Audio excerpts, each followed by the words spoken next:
Assalamualaikum warahmatullahi wabarakatuh. Perkenalkan, kami dari kelompok 7 mata kuliah Pendidikan Kewarganegaraan. Di sini kelompok kami beranggotakan 2 orang, saya Muhammad Haji Bagil dan saya Muhammad Abdul Aziz. Di video ini kami ingin memenuhi tugas mata kuliah Pendidikan Kewarganegaraan yang bertemakan Citizen Jurnalis. Di sini juga kami mengambil tema yaitu hak asasi manusia (HAM).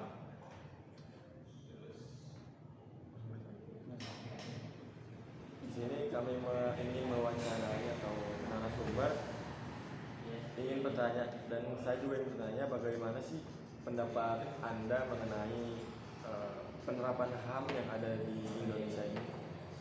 Oke, sebelumnya kita balik lagi kita sendiri, yaitu HAM, hak asasi manusia, adalah sebuah hak yang telah ada atau telah disematkan kepada setiap manusia, setiap orang yang lahir ke dunia ini, yaitu prinsip dasar setiap orang yang sudah memiliki HAM.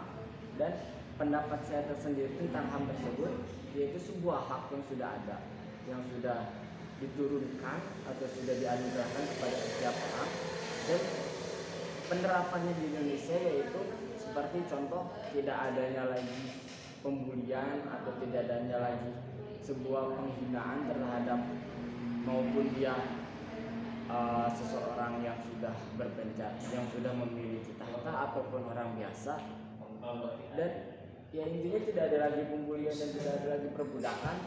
Itu penerapan di Indonesia yang paling mendasar. Berarti seperti menghinakan orang lain ya? Iya, sudah. Maksudnya itu nggak ada lagi perbudakan gitu. Setiap Indonesia itu nggak ada lagi yang namanya perbedaan derajat antara si kaya dan si miskin.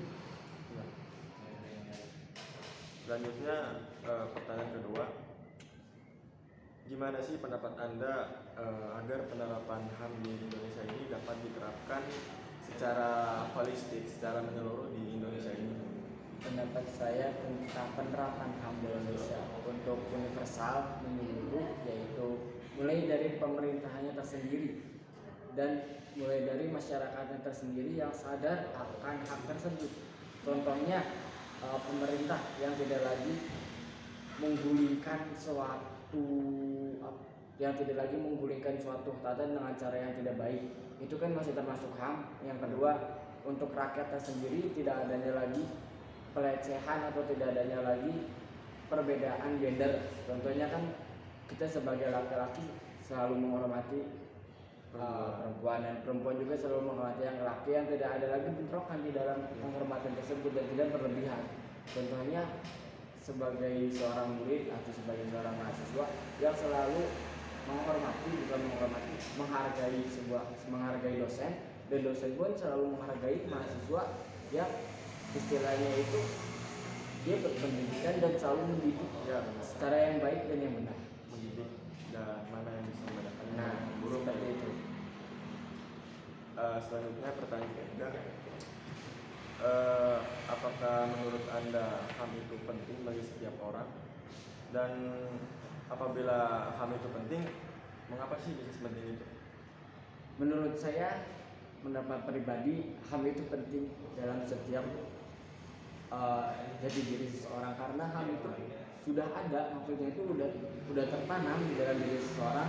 Dan mengapa sepenting itu? Karena kita mencapainya Indonesia, ya wilayah Indonesia, karena kita tinggal di Indonesia. HAM sudah diatur dalam pasal 27 sampai 30 Undang-Undang Dasar 1945 yang berbunyi setiap warga negara berhak atas pekerjaan dan penghidupan yang layak atas kesejahteraan. Kita ambil garis bawahnya itu pekerjaan, penghidupan, kesejahteraan.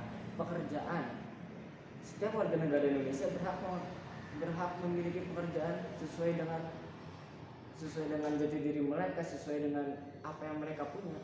Kedua, penghidupan, setiap warga negara harus memiliki penghidupan, sandang pangan, mereka harus mempunyai kesamaan dan tidak ada lagi namanya kesenjangan. Kesejahteraan kita ambil lagi, tarik lagi ke pemerintahan, karena setiap manusia itu kesejahteraannya bukan istilahnya itu mereka memang harus memiliki kesejahteraan, tetapi apabila kesejahteraannya itu kita diatur ke pemerintahan, maka akan lebih konsisten karena pemerintahan yang memiliki hak atas kesejahteraan, bukan memiliki hak. Kesejahteraannya itu kita atur lagi ke pemerintahan, karena setiapnya pemerintahan mengatur kesejahteraan itu akan berkesinambungan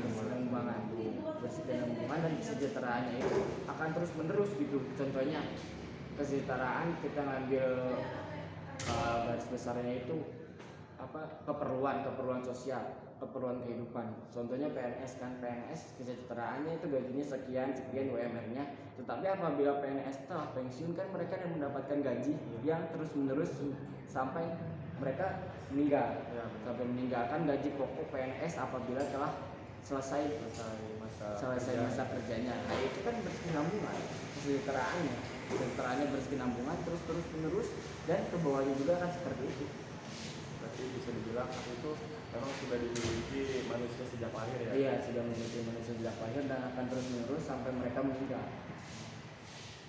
Baik, terima kasih kepada narasumber yang telah berbagi ilmunya. Sama-sama, kita juga masih sama-sama belajar. Mungkin cukup sekian dari video kami ini, kurang dan lebihnya mohon dimaafkan. Apabila terjadi kesalahan ataupun kekeliruan dalam kata-kata, mohon dimaafkan karena di sini juga kami masih belajar. Kurang lebihnya mohon maaf. Wassalamualaikum warahmatullahi wabarakatuh.